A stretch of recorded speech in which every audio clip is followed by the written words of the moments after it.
Good evening. Welcome to the Yorktown Central School District Board of Education meeting for February 28, 2022. Can I have a motion to go into executive session for the matters pertaining to contractual negotiations with the YCT under the Taylor Law? So moved. Second. All those in favor? Aye. Aye opposed? Thank you.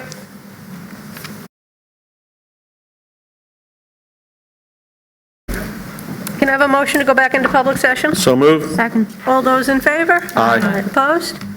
Good evening. Welcome to the Yorktown Central School District Board of Education meeting for February 28, 2022.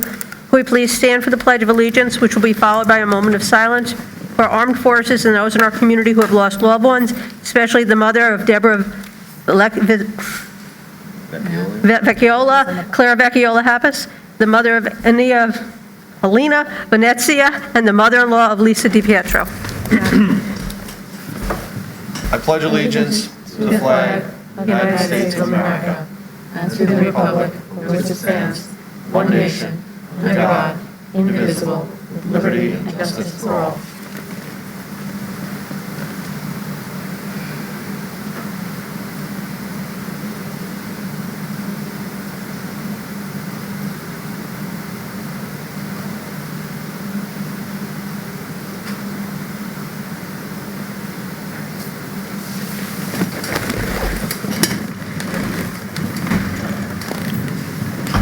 Thank you. Just want to remind everybody, at least for this meeting, we still have a mask mandate in place, but hopefully this is our last one, so just remind everybody to keep their mask on for the meeting. We had no one sign up for first public comment, is that correct? All right, we're going to move right on to the superintendent's report, though. Ron? Okay. Good evening, everyone. Welcome. It's great to see you in the audience tonight. I have a few items that I'd like to update our board and our community on. The first is with regard to what you alluded to, Ms. Carbone, with the mask requirement in New York State. As the governor announced yesterday, the mask requirement in New York State public and private schools will come to an end on Wednesday, March 2nd. So what that means, essentially, is that the masks are now optional. It doesn't mean that masks are prohibited. It just is now a matter of choice. If someone chooses to wear their mask, they may. They absolutely may. And if they choose not to, they may choose not to. What we're asking of our school community is to just be respectful of whatever choice is made by any of our students, our staff, our families. We just ask that we all be respectful of the choices that a family makes. It's based on their comfort level and their personal circumstances, and we just want everyone to be respectful of each other in whatever choice that they make. So we look forward to Wednesday. We look forward to the opportunity to give students the choice, which has been something that we've advocated for, I've advocated for the past, I don't even know how long we've been advocating. We do have other health and safety measures in place. I just want to make sure that that's clearly articulated to our school community. We have a phenomenal ventilation system in our school buildings, in our classrooms. We are disinfecting the spaces every night, and that's part of the work that we do. So there are still layered mitigation measures that are being put in place, irrespective of the universal mask wearing. So I just wanted to communicate that to our community as well. We still are awaiting some guidance from the state because the masks have been tied to so many other aspects of school. So there are distancing requirements, there are quarantine requirements, all tied to the wearing of masks. We're told by the state that we should have information and guidance either tonight or tomorrow. As of the start of this meeting, I had not received that guidance, so I anticipate receiving the guidance tomorrow. We'll review it, we'll read it carefully and dissect the information there, and we'll amend our reopening plan and make sure that that's posted to our website for our community to review. It'll be under the top tab where it has COVID information at the top of our homepage. Just a couple of other updates. As you know, we're in the process of recruiting and hiring two really important positions in the school district. Mr. Cole, our Assistant Superintendent for Business, and Ms. O'Shea, our Assistant Superintendent for Curriculum and Instruction, are retiring at the end of the school year. I wanted to remind our community that the online survey is open. It's currently accepting responses. Your feedback is so important to us, and I think that, as I shared today in our first virtual forum with the community, I think that people will see a little bit of their voice in the posting, and they'll see the contribution that they made to our process in our posting. So the survey is available until March 5th. That's when the survey closes. We have our second virtual forum. All members of the community are welcome to participate. Staff, certainly. We look forward to welcoming as many voices as we can. The second virtual forum is Wednesday, March 2nd at 7 p.m.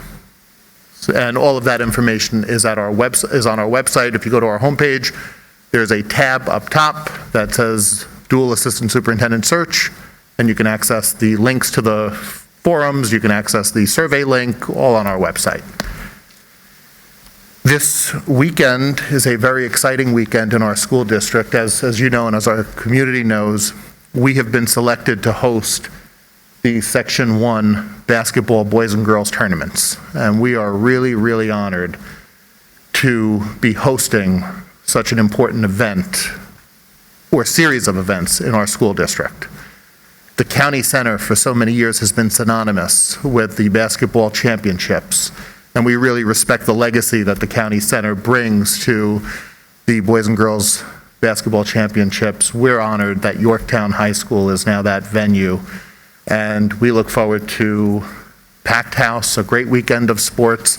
I also want to thank the Yorktown Police Department, because they have been so great in working with us to coordinate security for the event and to make sure that everyone visiting our campus has a good and safe experience while on our campus. So we're excited in that regard. I think we're a better venue than the county center. We're offering free parking for anyone who's coming, and I think the concessions here will taste better than they do at the county center. So if you have the opportunity, come on out. It's going to be a great weekend of basketball. And I do want to convey to our community that all of the costs that are borne as part of our hosting are absorbed by Section 1 and reimbursed to us by Section 1. So any security costs, custodial costs, and overtime, and any other costs that we experience are billed to Section 1, and we're reimbursed for that. With regard to the book review, so as our community knows, there are certain books that have been challenged in our school libraries. That process commences. I just want to share and clarify, because there's been some information that needs to be clarified. Of the 8 titles at the high school that are under review, 5 of those titles have always been available in the library digitally. Not hard copy, because we only had 1 hard copy, but as we know how students access books in the library, it's often digitally. So we do have digital copies available. We've identified a way to get the other 3 books to the committee, so I anticipate the other 3 now being returned. I don't want to put a time on it, but I would say by the end of the week or so is what I'm looking at, so within a week. And then the review process will play out, because as we're reviewing policy, nothing in policy indicates that the books have to be removed during the pendency of the review. However, if the committee needs to read the book, they need to have the book to review it. We've identified a way to have the community have a copy of the book. But I did want to share that 5 of the 8 books have been available digitally through one of the online platforms that we subscribe to. With regard to some of the updates, I just want to quickly acknowledge some of our athletic teams. I also want to put in a plug for the set behind us. So this is not the typical backdrop that you'll see for a Board of Education meeting, but our students are rehearsing for Fiddler on the Roof. We're so excited to get back to live theater. We're going to fill this auditorium for our students, and it's going to be a great weekend of theater here in Yorktown. Fiddler on the Roof is the show. This is the set design. I just want to thank our board, because our board had the option of having the set taken down, and we could have closed this off and made it a more formal setting.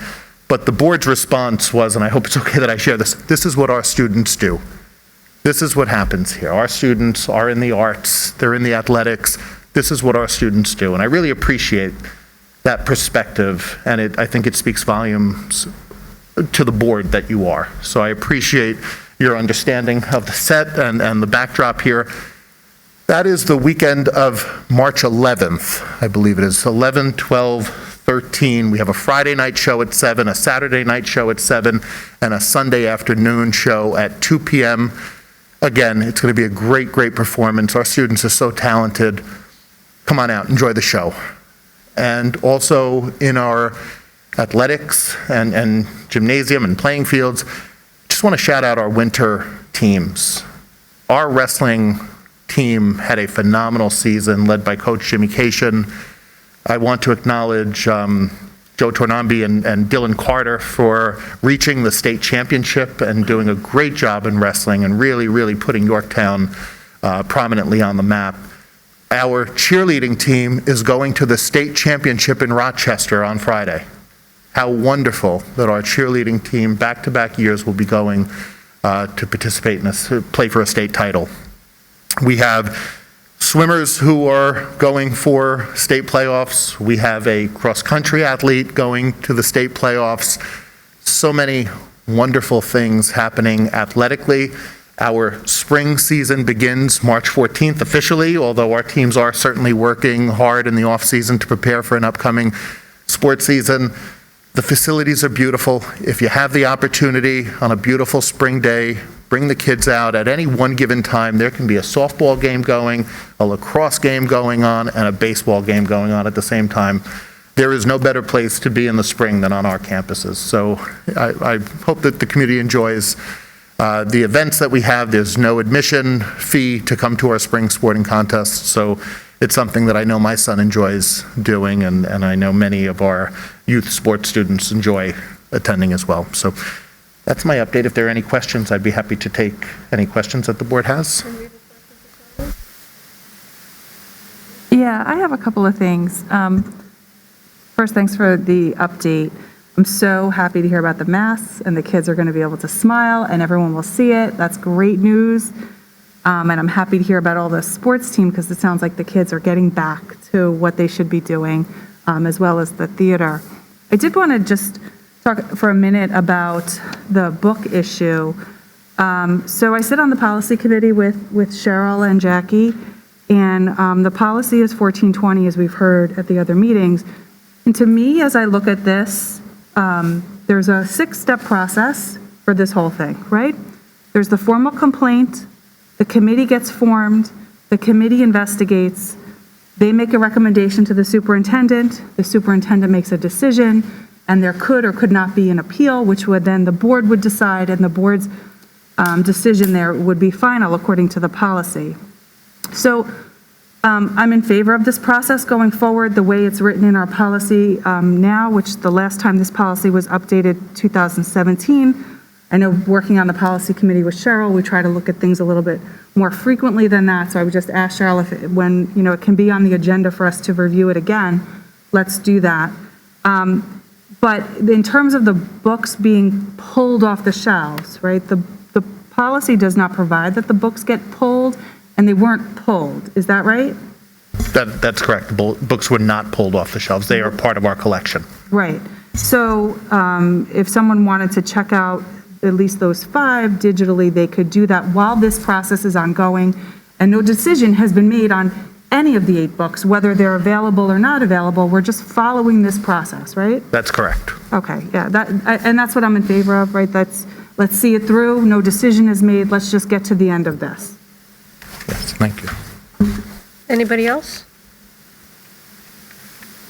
So I just wanted to make a comment, and and it's really more for Dr. Hatter and Mr. Cole. So this March, we hit 2 years of, since COVID-19 started, right? And it's been 2 difficult years with the mask, with our staff, and, trying to adopt to a new teaching model. And, we started with hybrid and virtual and all that stuff, right? So we have come so far, and I'm so excited for Wednesday. And, thank you, Dr. Hatter and Mr. Cole, for your leadership, for being so transparent with our parents, with our community, and just seeing us through for the past 2 years. So thank you. And I just wanted to remind the community what Dr. Hatter said about let's be kind to each other and our individual choices regarding masks. Right now, it is going to be an individual choice, and we are a district of kindness and compassion, and let's just show that to one another. I would appreciate that. So, all right, Ron, move on. Thank you, thank you. And yes, well said, thank you. The next portion of the superintendent's report is a budget presentation, and this evening we'll be presenting on the tax cap calculation, state aid, and district reserves. And for that presentation, I'll call upon our Assistant Superintendent for Business, Mr. Cole. Mr. Thanks, Cole? Dr. Hatter. I appreciate that, and good evening, everyone. Tonight is our fourth presentation in a 7-part budget series. In the following slides, we will discuss anticipated state aid, the status of the district's total cash revenue reserves, and review of the tax cap calculation for the 22-23 school year. We'll also be asking the Board of Education to authorize the submission of the tax cap formula to the Comptroller's Office by the March 1st deadline.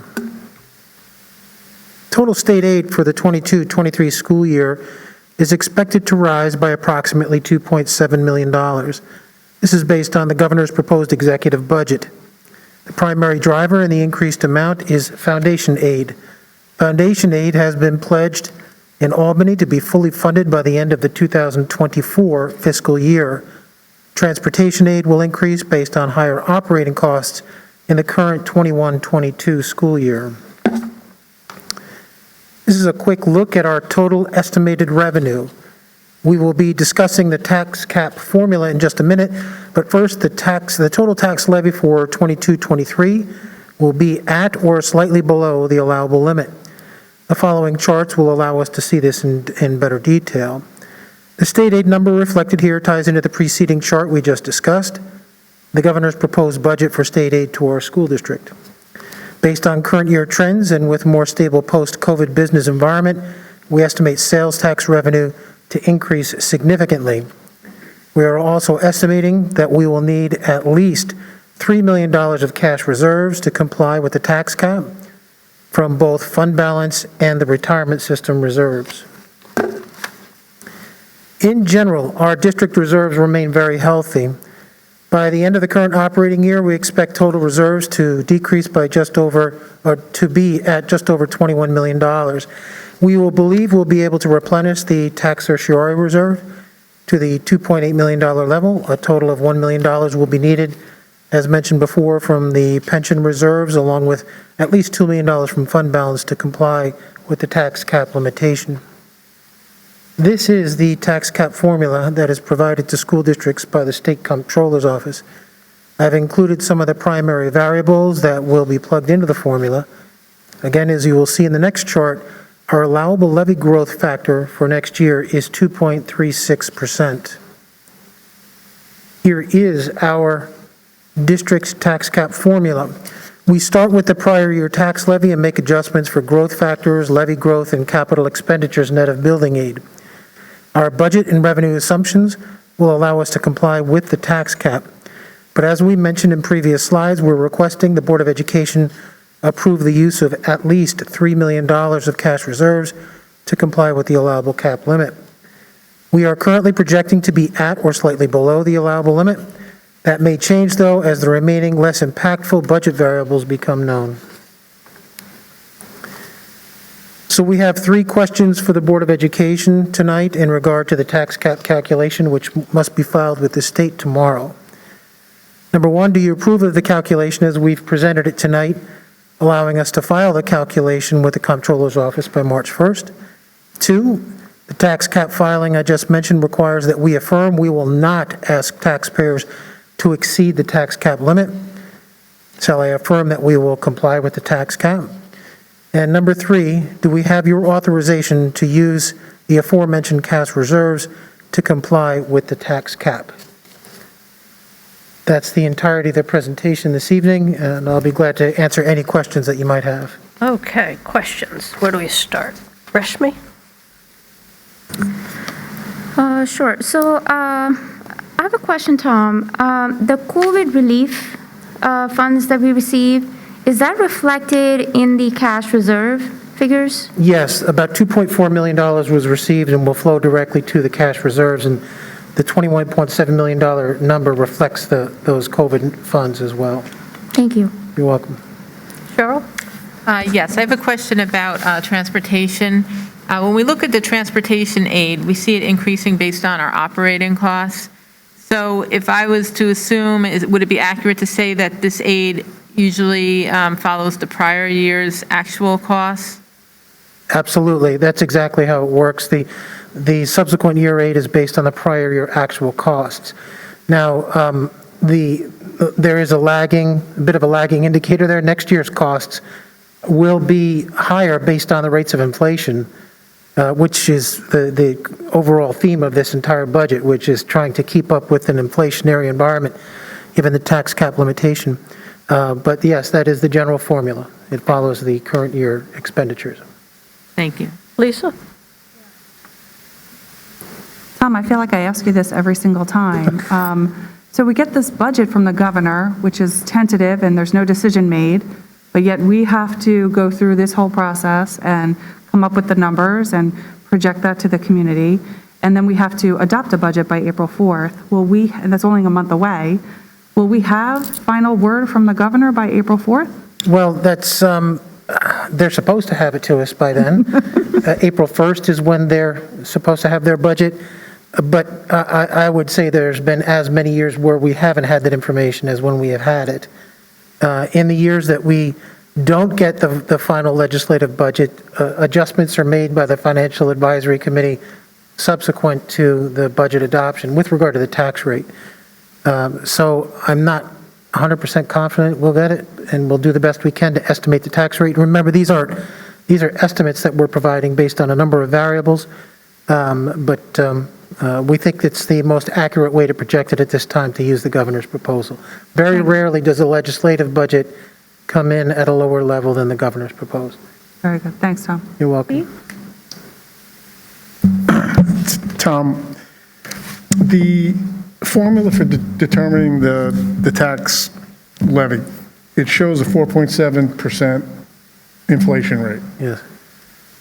I don't know, my company sees inflation at a very different level than 4.7%. So we approve, and can they come back if that inflation rate is really more like 6% or 7%? Would that have a major impact on? Well, we'll have a significant impact.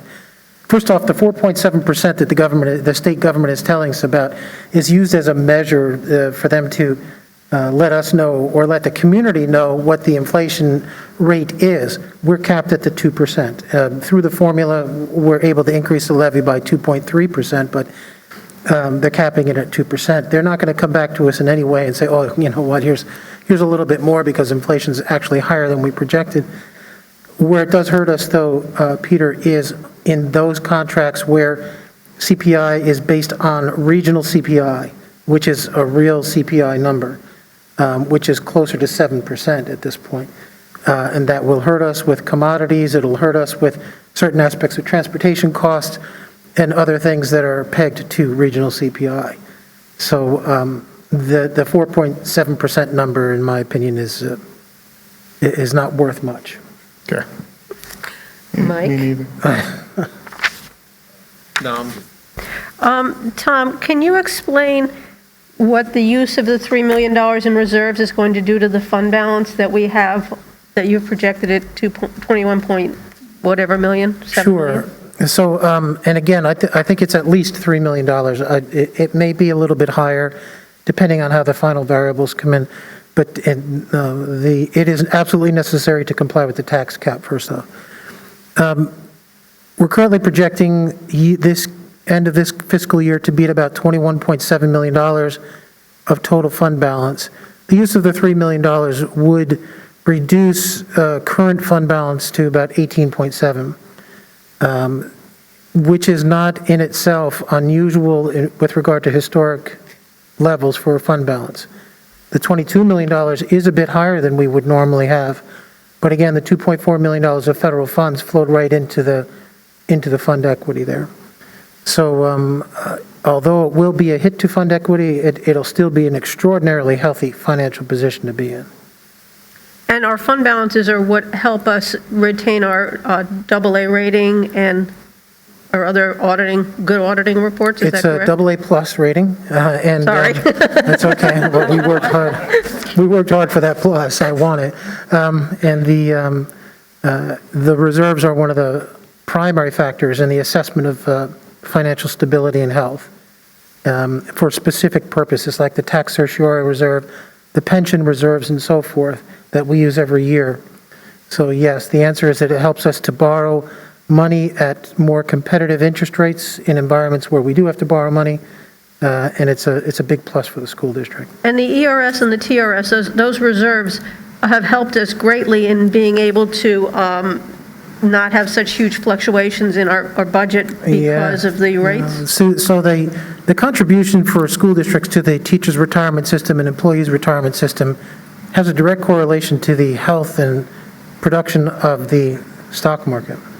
Because as you might imagine, these huge sums of money in these pensions are invested for targeted rates of return.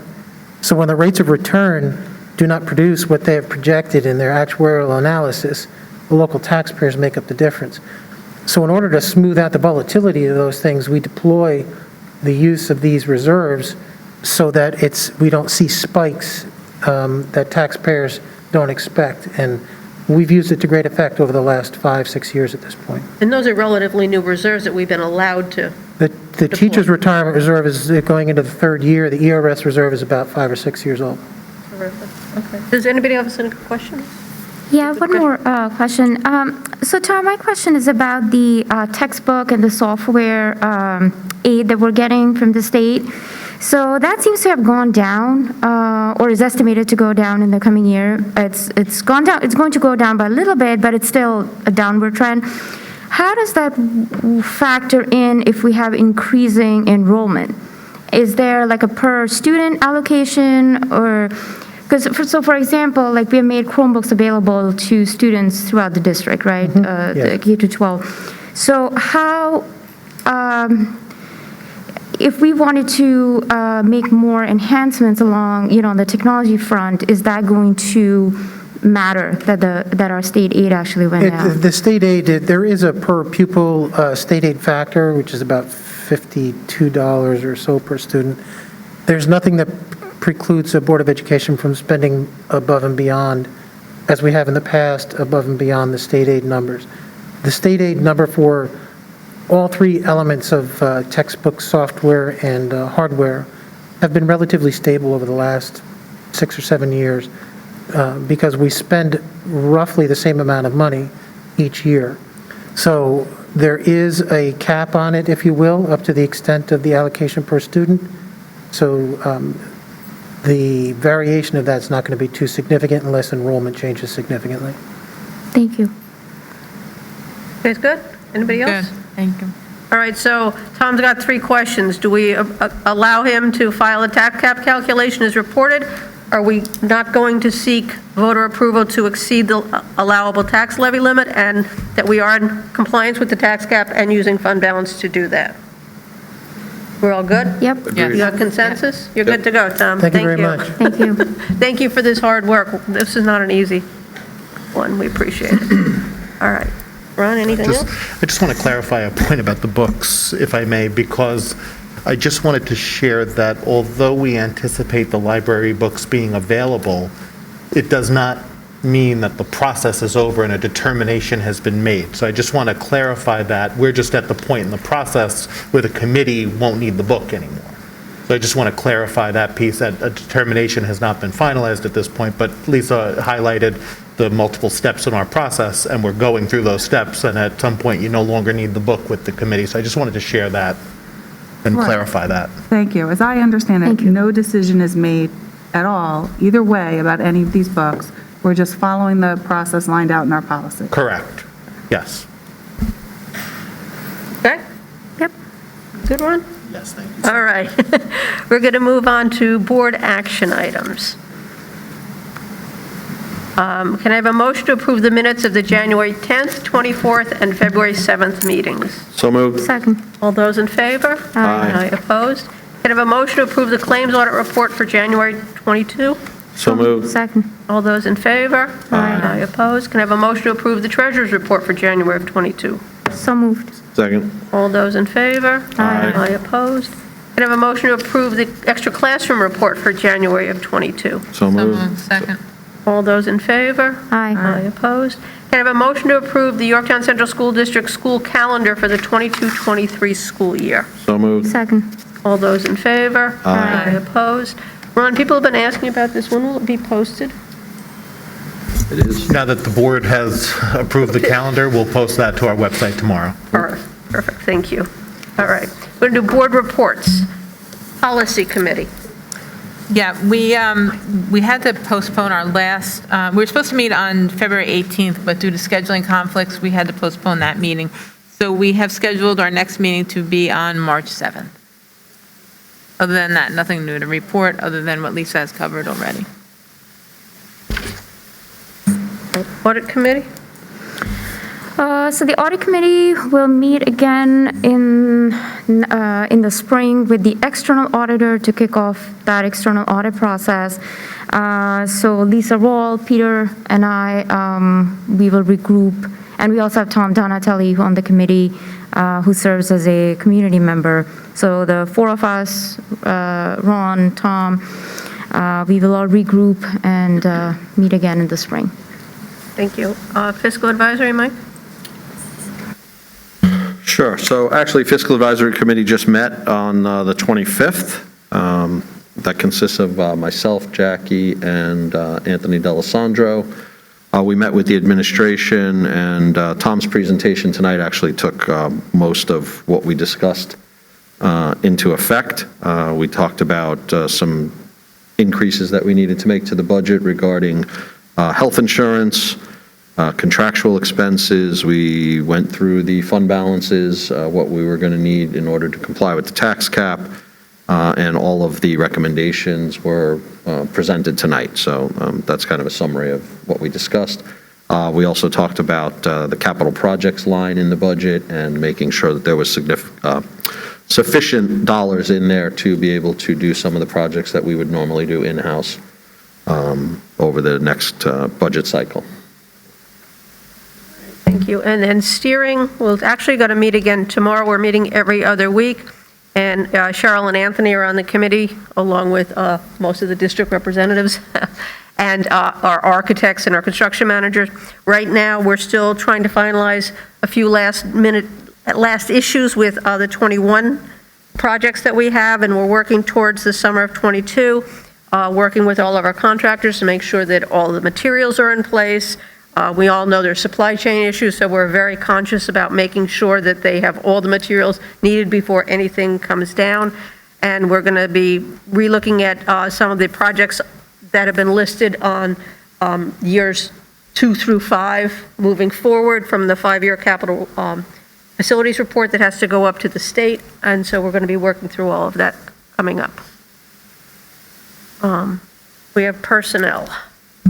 Upon recommendation of the superintendent, a motion that the following be approved. Under certified personnel, we have appointments, other compensation, extra duty, additions to the substitute list. We have some YAS stipends. We have a correction to a coach. We have a removal from the substitute list. We have a resignation. And under classified personnel, we have additions to the substitute list and some removals from the substitute list. So moved. Discussion? Sure. So I think it's 8 employees that are there for the YAS stipends for the COVID coordination administrator. Can you just explain what that role is? Yes, absolutely.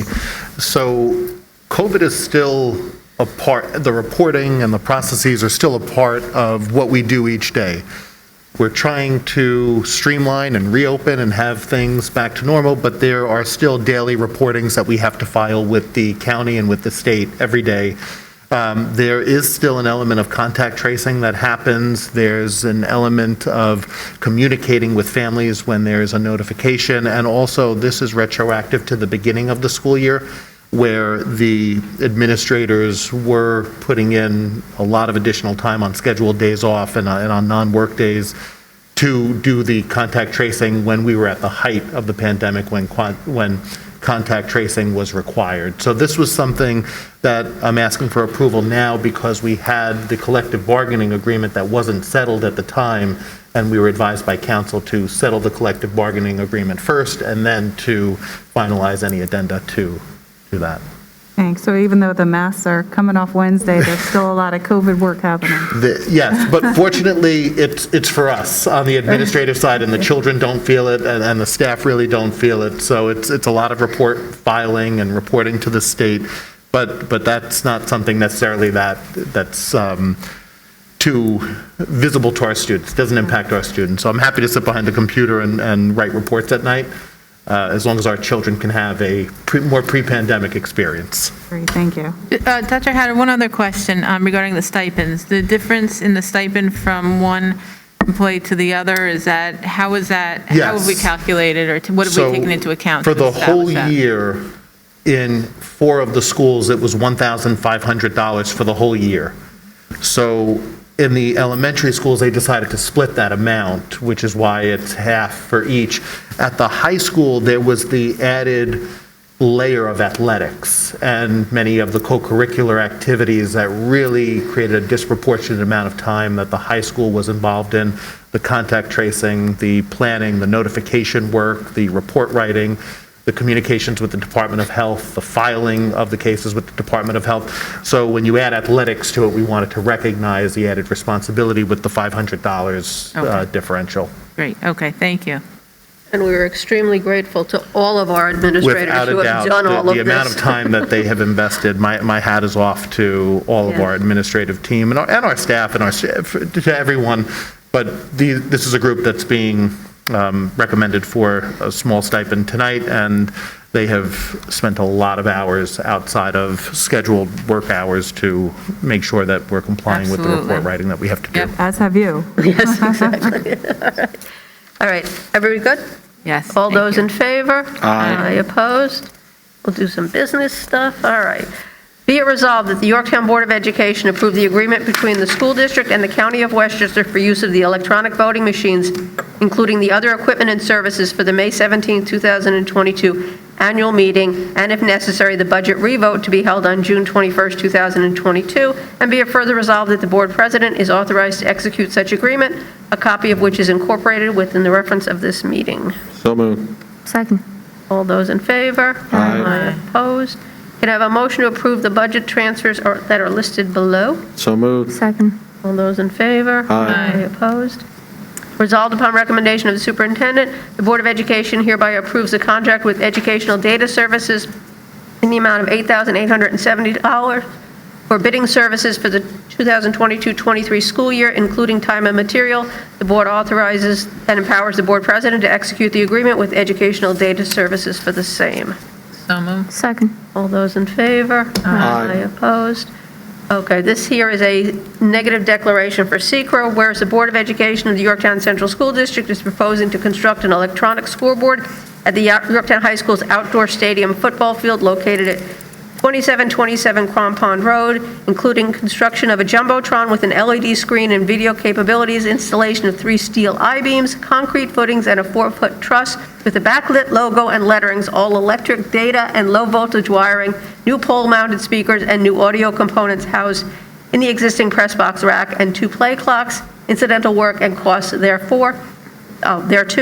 I'm not going to read the rest, I'm going to read the end. Therefore, be it resolved that the Board of Education of the Yorktown Central School Districts determines that the proposed action is a Type 2 action pursuant to Section 617.5C1 and/or 2 and/or 10 of the SEQA regulations and will not have a significant environmental impact, and no further action is required. So moved. Second. Discussion.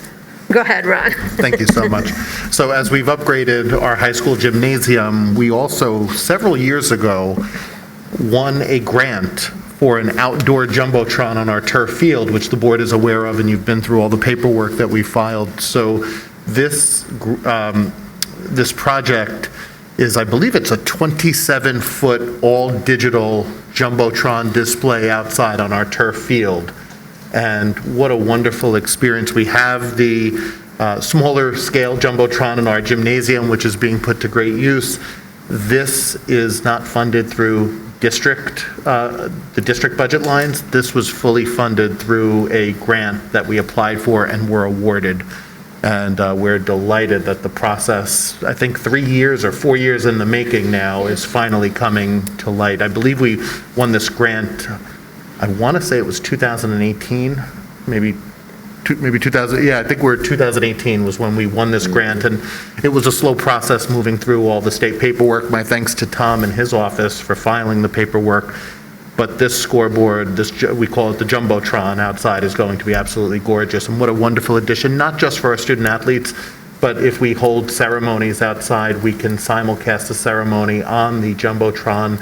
If we hold a student event outside or some kind of instructional activity, we can also simulcast or use the Jumbotron as a display board. And a wonderful teaching opportunity, because this now opens the door to student clubs or co-curricular activities in terms of designing content for the Jumbotron and using that as a teaching tool as well.